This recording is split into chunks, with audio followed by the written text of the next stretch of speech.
Hi, I'm Amy. And I'm Kirsty, and this is our podcast, Love Needs No Words.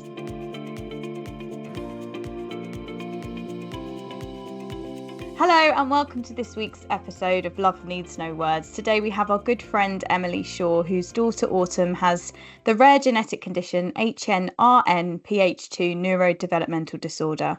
Emily, thank you for coming on to talk to us about Autumn and to raise awareness of the condition. Thank you so much for having me, guys. I feel like this is going to be like really therapeutic, and I probably should have brought some tissues with me. But Bless you. Well, I guess a good place to start is if you could explain what effect Autumn's condition has on her and how it was diagnosed. Sure. So HNRNPH2 or H2, which we call it just shorthand, it's an ultra rare neurodevelopmental condition. So there's only around 150 known cases worldwide. So Autumn, it was actually a random mutation that occurred at conception, but we didn't find out until a lot later. So just a little bit of background about it. But the HNRNPH2 gene, it's located on the X chromosome. And since females have two X chromosomes, it means Autumn has two copies of the H2 gene, with only one of them that's actually affected. So what that means is people with the condition have actually really varying degrees of severity, depending on how much the unaffected gene is able to compensate for the affected one.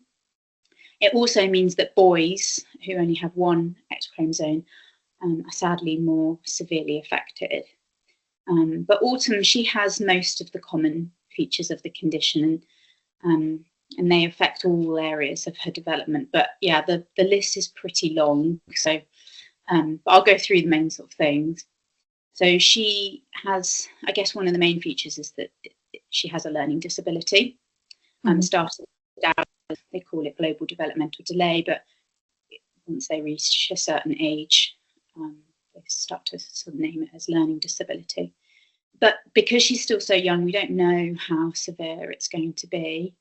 But what we kind of do know at the moment, so she's almost 5, but she functions closer to around sort of 18 months, maybe 2 years old, in terms of kind of cognitive abilities.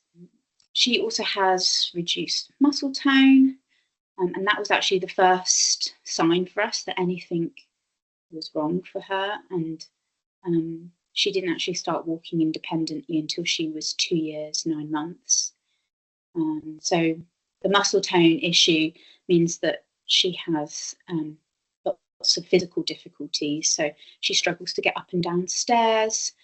She can't run very fast. She does like a little trot, which is really cute. But she's not like running about as fast as other kids are. And she's just started to jump, but it's just like a tiny little bit off the ground. And she can't sort of climb and clamber on sort of playground equipment, or like if there's like really uneven ground, she kind of looks for your hand to hold it. Even just kind of getting up and down off the floor, it's difficult for her. She does do it, but it takes her longer to do. Or like to get in and out of the bath, she can't just kind of just jump in, or in and out of the car. So all these kind of daily things, it's just harder for her to do. But it's and they've all taken much longer to get to as well. So, but yeah, it's difficult for her to do anything really, in terms of kind of activities in the day that we kind of don't, we sort of tend to take for granted. So whether that's just kind of pulling up a chair and sitting in a chair. For Autumn, that's not easy, and she usually needs assistance just to kind of jump up onto a chair. Brushing her teeth or combing her hair or putting clothes on, taking them off. She still wears nappies. She's got very little awareness of when she needs to go to the toilet. She's got gastro issues as well. So it could be the muscle tone that makes it difficult for her to go to the toilet, but it could also be messages that are being sent to the brain. We don't really know, but we do know that there's difficulties with interoception and proprioception. Although don't ask me what the difference is because I can never remember. But yeah, and then obviously it's a really common feature in the condition. In fact, all of the children, and there are adults as well, have speech difficulties. So Autumn's significantly delayed with speaking, but also her understanding is incredibly limited as well. She does have a wide array of words that she can say, but she kind of finds it very difficult, or I guess foreign really, to string words together. She says things in one word. We know she can string words together because she can do little bits in songs that, one word after another, but it doesn't come naturally to her. And I think her understanding is around one word as well. So if you ask her a question that involves, a bit more complexity than like one instruction, then she doesn't understand what you're saying or what you're asking. And I think as well for Autumn, like the world is just a very scary place, I think. I think that just means that she's often pretty dysregulated, and I'd say she's more dysregulated than she's not dysregulated at the moment, and her confidence is really poor. So she's scared of doing things. She's scared of things that aren't familiar, or you're sort of asking a bit more from her. She's afraid, so she tends to try and understandably avoid things if she can. Obviously, experiencing the world in that way leads to behavioural issues too. So she doesn't seem to have a volume button that we can turn down. So she's very loud, she's very vocal, she screams a lot. And also the other thing that we're really struggling with is the pinching. So she pinches a lot. And it's very much a kind of sensory thing as well as a behavioural thing. And she's not diagnosed with ADHD and autism, but it's very likely that she she will be diagnosed with them. So obviously there's features of those things, isn't there, that she also experiences. But also with the condition, there's other things that maybe she doesn't have now, but she might develop. One of the big ones within the conditions is seizures, and that can be really not good. So we have to kind of watch out for those. In terms of how we kind of got to the diagnosis and that journey, when Autumn was 1, we took her to I think we had the usual health visitor appointment, and then there I mentioned that her feet seemed floppy. At that point, they weren't worried about that at all. I remember trying to put shoes on her feet and I couldn't get them on. It was really strange. They did make some referrals, but those professionals were saying, no, it's okay, let's just monitor.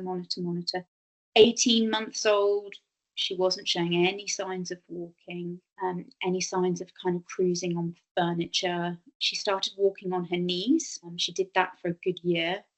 She still often does actually walk on her knees. But yeah, so at that point, I think around 18 months, they do start to get worried then. The health professionals are, why isn't this child walking? So they start to do more intensive tests. So she had a blood test, she had a nerve conduction test, she had an MRI of her brain and her spine, which was not fun at all to go and get that done.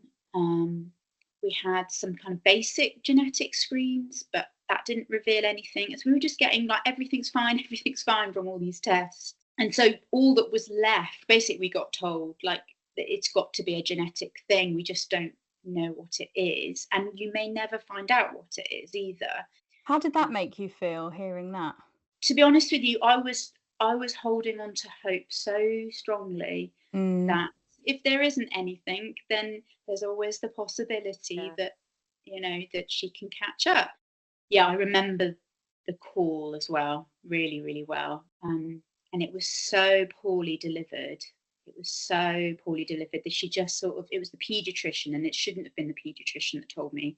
It should have been the geneticist, because they know more about this stuff and they're able to sort of share this kind of information much better. But she just sort of told me, and said, she said, I don't know anything about it, but I've spoken to the neurologist who had done the MRI scans, etc. And she said, there's nothing to worry about. Oh, wow. So, here's this like name of this random genetic condition. We don't know anything about it because obviously they wouldn't know anything about it. It's ultra rare, but it's nothing for you to worry about. And the geneticist will call you as soon as they can. Just so, yeah. When you look back as well, you must just feel so let down that conversation even happened. I don't know, because obviously you mentioned that it's really rare. Is there information on the internet about it? Because I don't know about you, but I know what I would do with that information. I would go straight onto Google and Google it.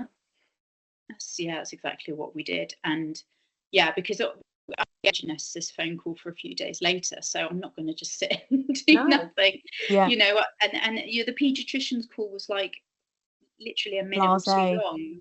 And I was just so in shock, and because I really didn't think they'd find anything. Not that I didn't know that there was something that was that was going on for Autumn, but I just thought there's no like obvious features. The geneticist had no idea.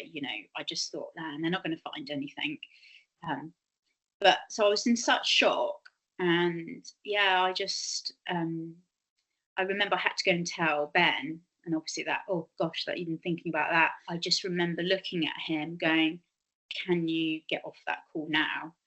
And he was like, yeah. And so he like got off the call, and then I had to tell him, and it was awful. And he was doing all the research, and I think I was just in too much shock. And then I think he didn't go to bed because he was just spent the whole night reading, because there are journal articles, there are papers about it. Because it's for researchers, it's really interesting, these ultra rare conditions. So thankfully there are people doing some research on it, but everything we read was miserable to read. It was awful. And Autumn was still so young. She was 3 when we found out. It was only last January. And we'd been I think there's really 2 camps for when you get a diagnosis. Like, you're either in the camp of, you kind of knew it was coming and it's a kind of relief to hear, or you're in the camp that I was in, which is just like, it's complete, like your world is ripped apart, and you just have to find a way to process that. And it was just a lot to process. It really was. It's such a poignant moment in your life. Like, it's a traumatic moment in some ways. It can be very traumatic, or it's very relieving, but it's a really significant moment in your life. And so you kind of, your brain sort of stamps it as like, that's a core memory. And so you really need those people to do it well. Because it matters, it really matters. And when it's well, it just makes you feel that little bit more like unsupported, I think. So what did you do from there? Did you and Ben start researching it over the next couple of days before you spoke to someone else? What sort of did the next couple of weeks look like? We did the research. We were very concerned because of what we were reading. And then we spoke to the geneticist over the phone I spoke to her for about an hour and a half. It was so in-depth. She was very, very good. And she'd obviously done her research. So that's why she was a bit delayed, because she needed time to do her research. And because she needed to be able to say all the things that she knew about it and to inform us, even though everything she was saying we'd already read ourselves.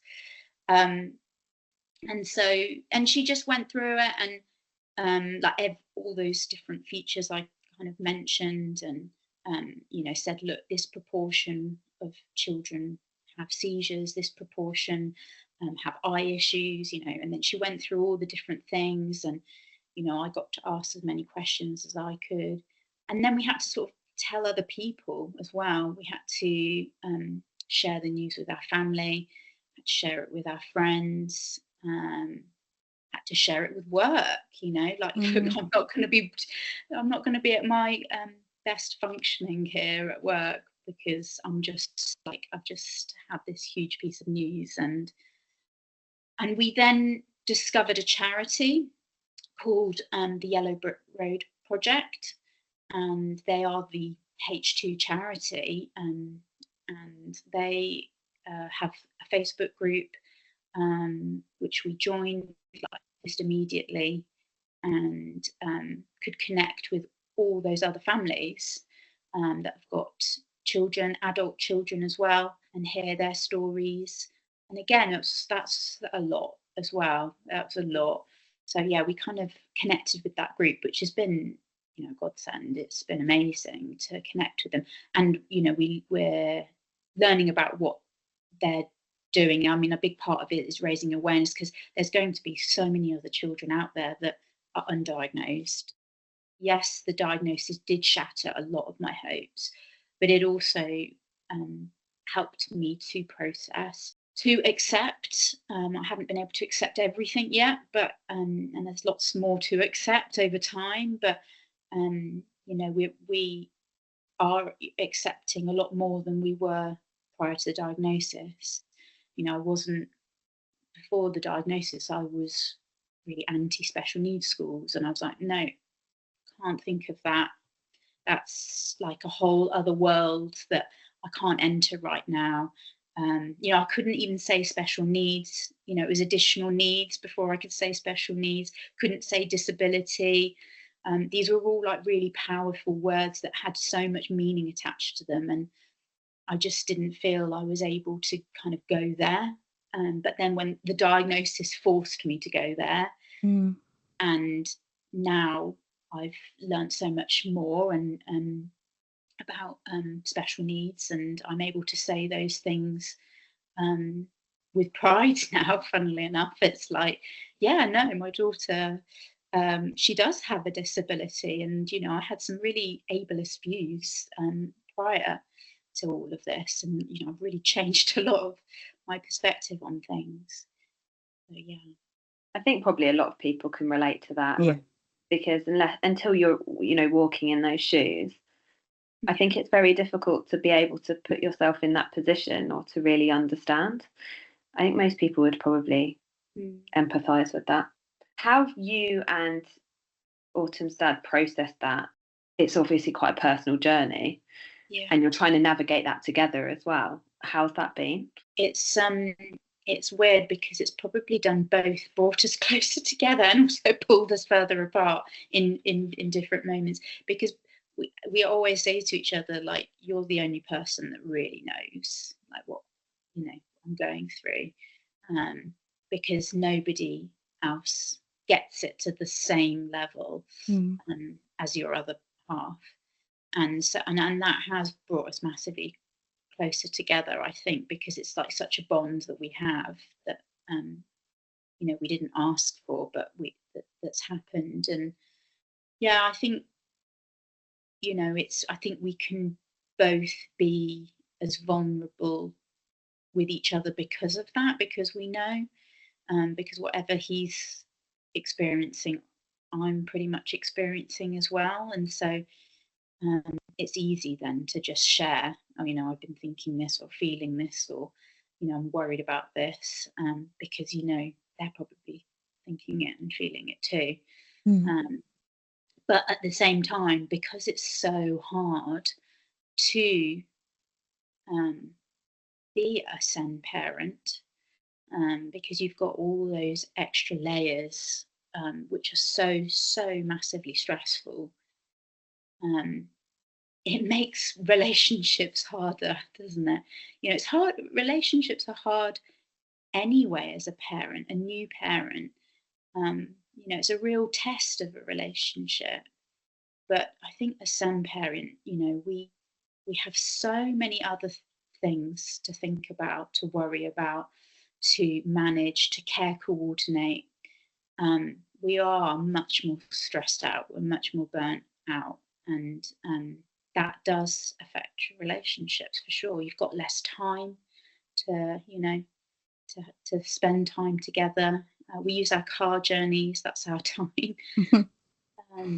Or we just don't sleep enough so that we can stay up to chat. That's how we get around it sometimes. But yeah, it certainly puts an additional strain on a relationship.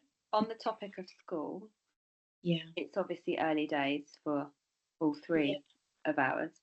How's that going? Because that's a huge transition from nursery, where she was happy in nursery, well supported. Yeah. Good. So I'm being told. It's really, communication is very different from a school than nursery was. They just sort of say, she's had a good day. And they have been using this communication book, which is like it's like those exercise books you used to use at school. Just filling that in. I'm thinking that isn't going to last very long. By the time I've spilt tea on it and gone out in the rain with it, that's just not going to last, is it? But anyways, okay. But no, apparently she's supposed to be doing okay. I think she does scream the place down walking from home to her school, and that does capture quite a lot of people's attention.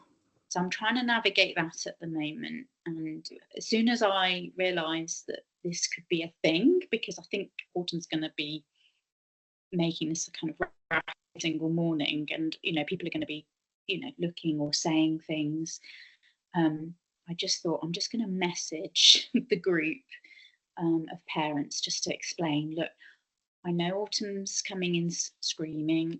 I know it seems very alarming. However, I think, she's just anxious, just like all the other kids are, but Autumn doesn't know how to express that in the same way that your kids have learned how to express it. And so, although it might sound like she's really, really, really distressed, and it does sound it like, it's really alarming to hear, actually, she's probably just a bit distressed because she's going into school. She's probably going to be fine, but she doesn't have any. She's only got kind of 0 to 100. She doesn't have the in between. And I sort of thought about it it is a bit like a baby. A baby can smile and giggle, or they cry, and it's like a really loud cry. There's no ground, and Autumn's kind of like that. So just because she's screaming the place down, it doesn't mean that something awful's happening. She's just anxious, just like all the other kids. So I think that was I said that because of my own self-preservation of I don't want every single morning people to be commenting. But when somebody completely innocently says, oh bless her, she must be really struggling today, I'm like, you know what, she's actually not. This is just Autumn. She's like this when I only gave her half a rice cracker instead of a whole rice cracker. That's the same noise I got. She's not actually, I know she's not actually that upset, because I know that she loves nursery, and I know her. Yeah, exactly. I know, she probably wouldn't move. She would, if she didn't want to go, she'd sit on the floor probably. But yeah, so I think it's just that sort of thing where you're just I just want to kind of go about my everyday and not necessarily be reminded. And I know it's not other people's fault, but I think sometimes you just feel like you're just being reminded of it all of the time. Yeah, completely understandable. I mean, you've touched on it slightly there, but what would you say are some of the most challenging things about Autumn's condition? I would say it's the day-to-day stuff actually. Now, I think before it was the start it was she's not walking, and then it's not talking. Now it's kind of the everyday kind of challenges that we have, particularly around the behavior, but also play as well. So Autumn doesn't really play in any kind of traditional sense. Her form of play is like people play, so singing songs, or like if you give her a tickle, or like you do action songs with her, that sort of thing. But that's really kind of how far it goes. And unless you go through that and see your child not able to engage with the world, how they're supposed to engage with the world, and kind of miss out on all these opportunities, all these toys that have been bought for her, all these things that she could be doing that she's not doing, even if it was just doing it in a slightly different way, she's just not engaging. There's no internal drive or motivation to engage with play. That is incredibly hard. That's really challenging. And I'd say probably like gut wrenching sometimes, when you're just with her and you just can't get anything from her, you can't do anything, you can't. I think I haven't accepted that yet. I've not got to that place yet. The screaming and the shouting, that's really hard to manage, because sometimes it's all day, and that your nervous system can't handle that. And so trying to just get through a day when there's this child screaming at you all day long, and you don't understand what they're saying, you don't understand what it is that they want or that they need, and you're trying to figure it out, and they're still screaming at you. If anybody's remembers the times with a baby that's screaming and it's like an hour or two, how hellish that is. But if you've got that all day long, sometimes it's like that. That's incredibly difficult. We've had to come to terms with, we just have to spend less time with her, which is such a painful thing to have to say. But, you can't, hopefully it will change, but, no one can handle that amount. And so, relying on grandparents to, have her whenever they can. And obviously, whether it's kind of babysitters or that sort of thing, like, and also massively tag teaming, like you have her for this portion of the day, or you take her for a walk, and I'll, have breathing space. And that breathing space might still be like, it's not necessarily restful, or it's just not being around Autumn sometimes. And that's horrible, isn't it, to think of that's where we have to get to. But it's also just our reality. We can't, nobody can cope like otherwise. You just wouldn't be able to do it. Well, we all need our space, don't we, from our children, whatever the situation. But yeah, we know you as a friend, and you're doing such an amazing job. I mean, even listening to your story, finding out that your daughter's got this rare condition, and then having to look into it, and now navigating this world that you didn't expect. You're doing an amazing job. For those listening, they'll be thinking, do you use any picture cards or sign language or anything to kind of communicate with her in any other way? Yeah. You know what? It's our next step, I think. So Autumn has a very good speech and language therapist that Amy, you've made use of too. She's really fab. She's amazing, yeah.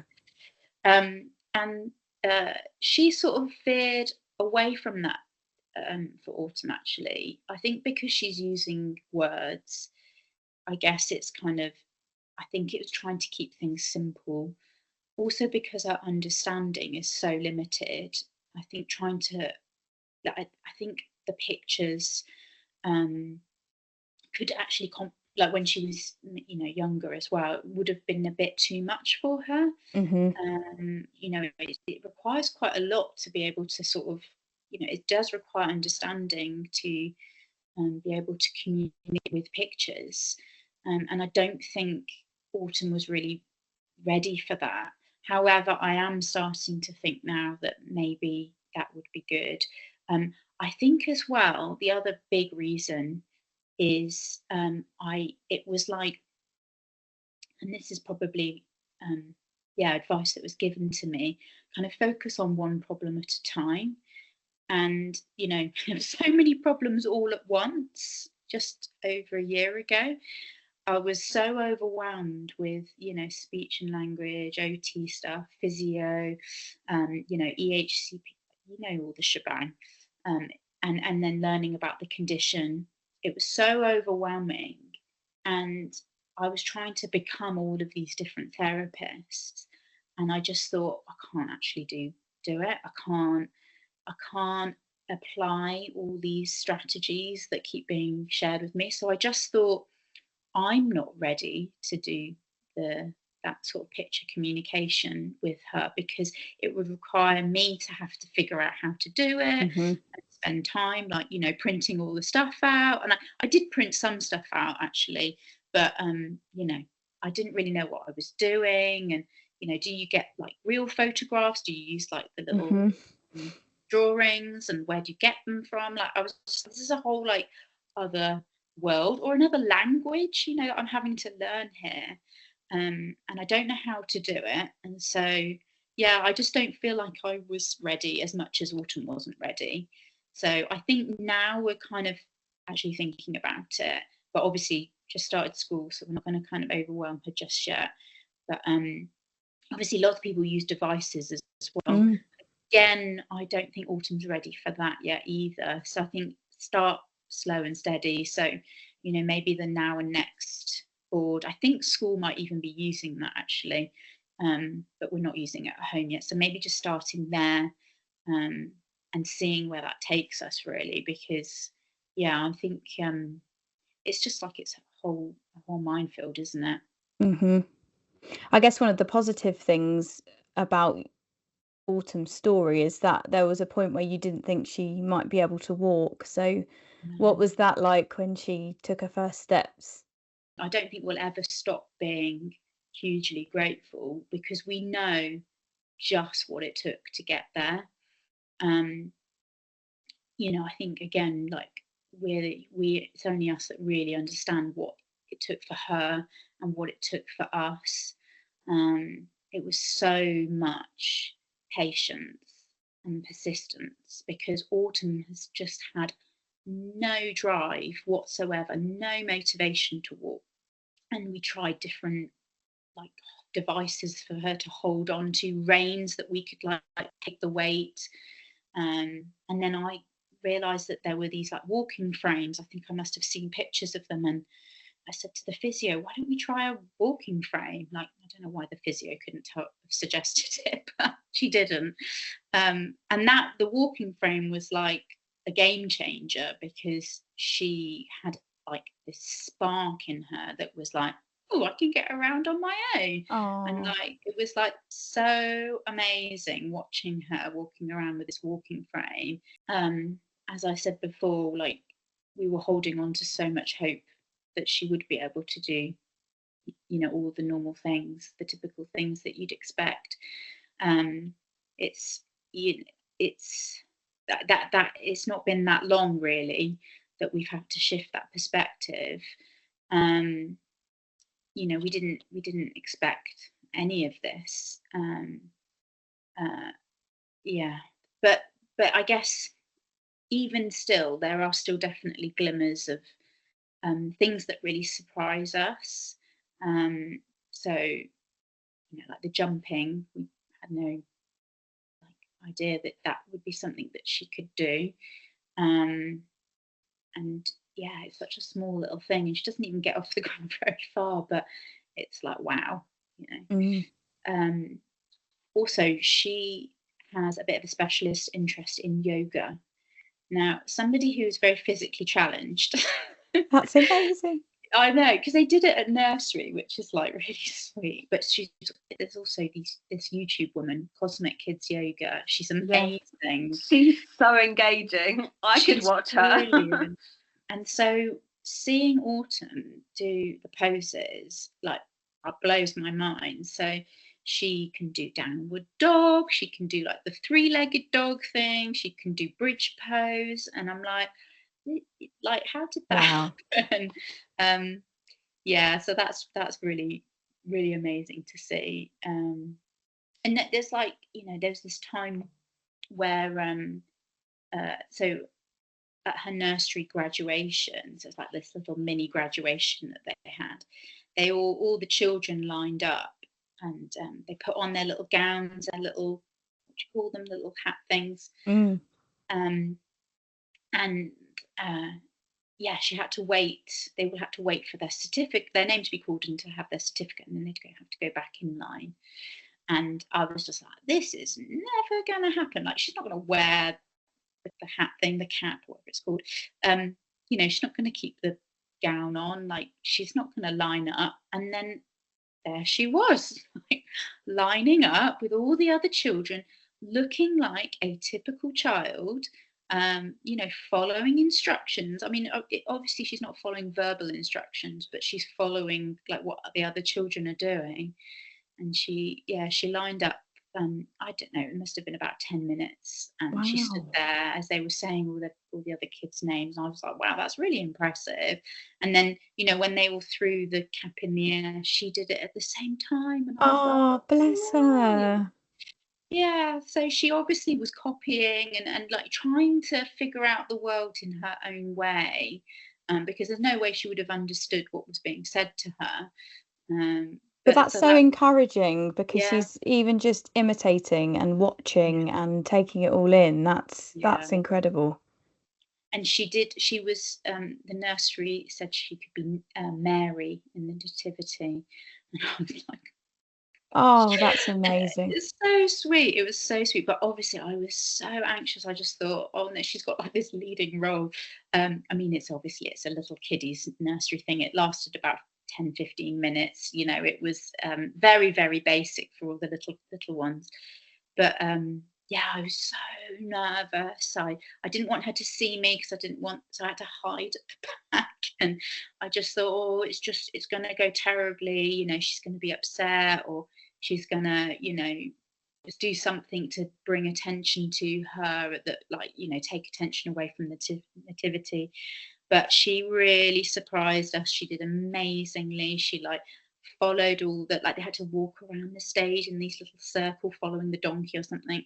And she did it holding the other children's hands. And then she had to say her line, which was one word, which was baby. She had to say baby. And she said it. And it was like, oh my gosh, like, people have no idea, like, what that meant. Yeah, like, to see how her massive do that was for you is so massive, so massive. Yeah, because it's just so many skills involved in doing that. And we're so aware of her kind of deficits, weaknesses, that's what you end up focusing on so much. So you're just kind of preparing yourself, aren't you, for the worst all the time. And you can't fully ever relax into anything, because your brain automatically goes to what's the worst case scenario, either, like you said earlier, as a self-preservation thing, just to manage your expectations, I guess, just to be aware so that you can I don't know, jump in at any moment or whatever. Like, you can never fully relax, I don't think, and just think, this is going to be great. Like, your brain's just never quite in that space. No, you're always in an unsafe place, really. Which, you're always waiting to get kind of triggered again. Yes, you can't. Yeah, it's really difficult, but amazing when those moments happen like that. You just hold them dear to you, so dear to you, and I think she will learn other things. She will continue to learn. It's just going to be at her pace, and we just don't know what that pace is going to be like. But we have to go with it. We don't have a choice. Can they give you any indication about what the future might hold, or is it very much we really don't know? Yeah, it's the same as all the conversations.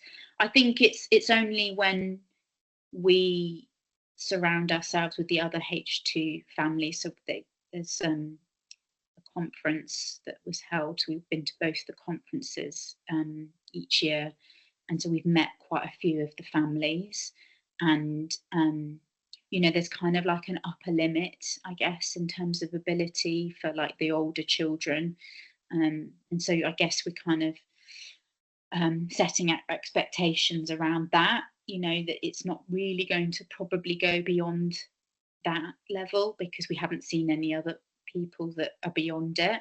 So that kind of, keeps it within that sort of zone, I guess. What does that look like, if you don't mind me asking? Yeah, I mean, it's so there are some children who can talk. However, the communication isn't typical conversation. It's kind of sort of maybe learnt in a different way, the way that they're talking, and it may be like kind of stock phrases, or it's just a very limited kind of level of that they're talking at. So maybe, it would be really wrong of me to say exactly because I don't know, but as a guesstimate, you might sort of the conversation level you might have with a 4-year-old. I've probably seen children who are 15, 16 that are talking maybe what you'd expect from a 3 or 4-year-old. So it's kind of at that sort of level of conversation. And in terms of physical ability, it's kind of where Autumn's at. So there are children who can walk and climb up and down steps, but they all are limited physically. And then I guess in terms of learning, it's sort of similar, really. So everyone that we've met that we know of will need some level of support for the rest of their lives. They're not going to be, Autumn's not going to be able to live independently. Whether she can live with supported, in a supported way, where it's not completely independent, but it's not completely, in some sort of residential setting, we have no idea.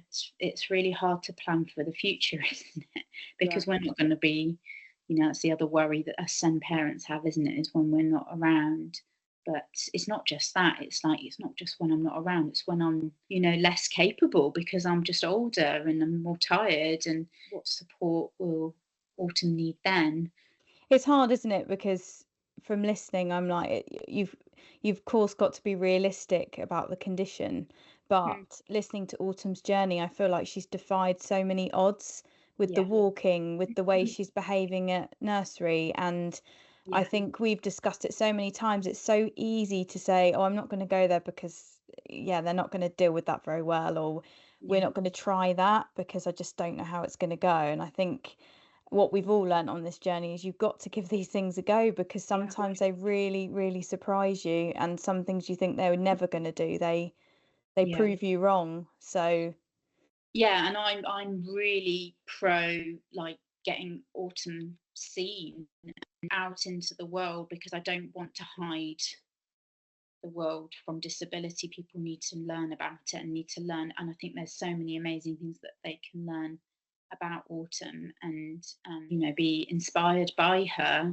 just for being just Autumn. And yes, I anything we can try, we will. But I think it's weighing that up, isn't it, with what is possible, because you try some, as you try some of these things and you think actually this is too much. Yeah. For example, Ben took her to the theatre and they chucked her out, which they chucked her out because she was too noisy, which is just so like, she loves the theatre and she loves watching things and plays, and she was just being noisy because she was excited. But she was told to leave. I mean, it wasn't quite as blunt as that, but that's what ended up happening. So it's difficult because you try and do things and then you get pushed back on a lot of things too.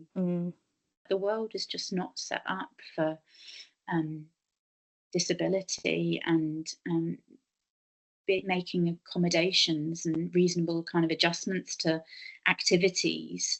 When we have been to those places that are set up for children and adults with learning disabilities, that have got play areas and soft plays, and there's really easy changes that you could just apply to any park or playground, and that would make such a huge difference.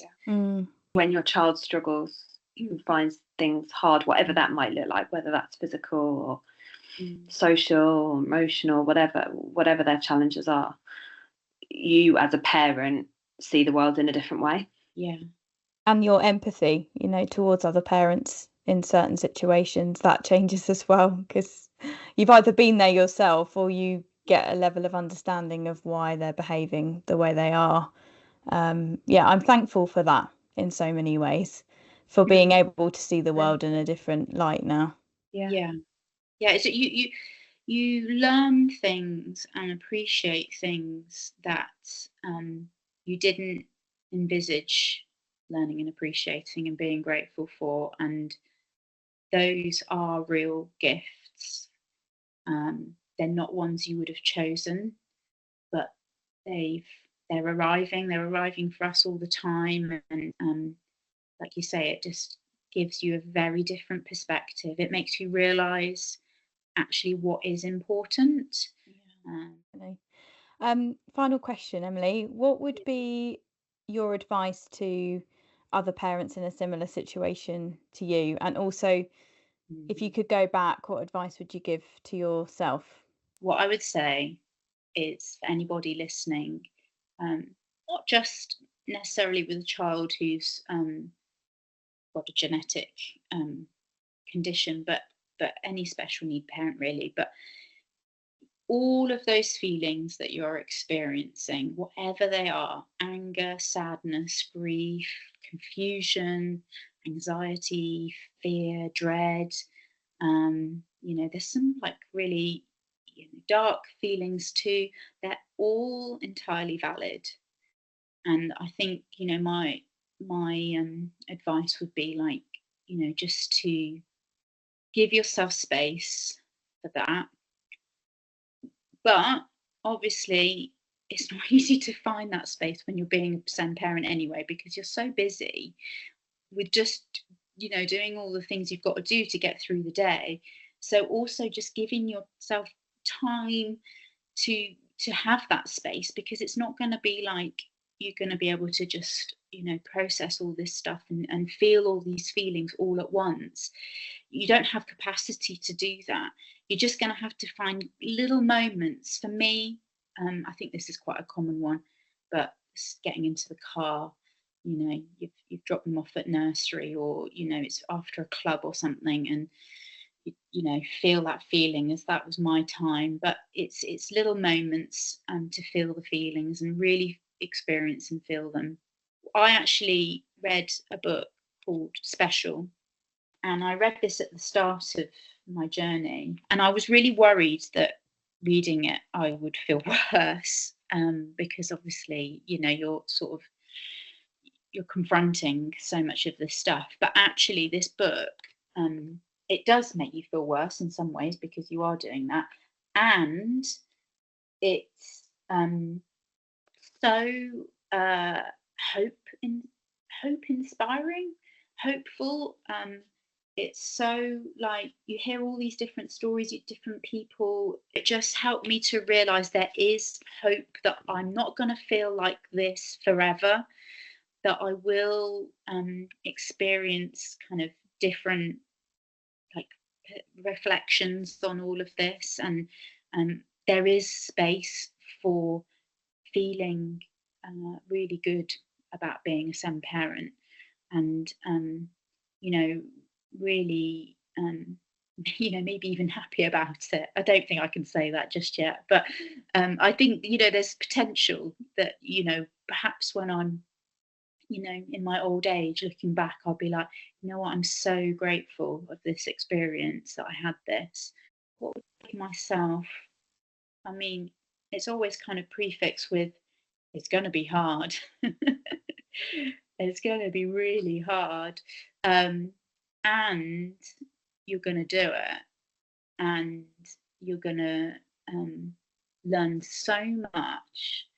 And you're going to become this like better person because of it. And you will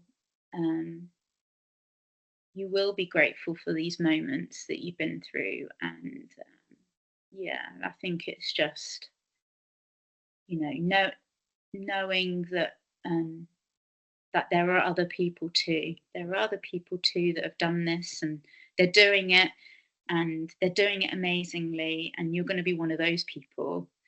I'd probably give myself a giant hug as well, because I needed it.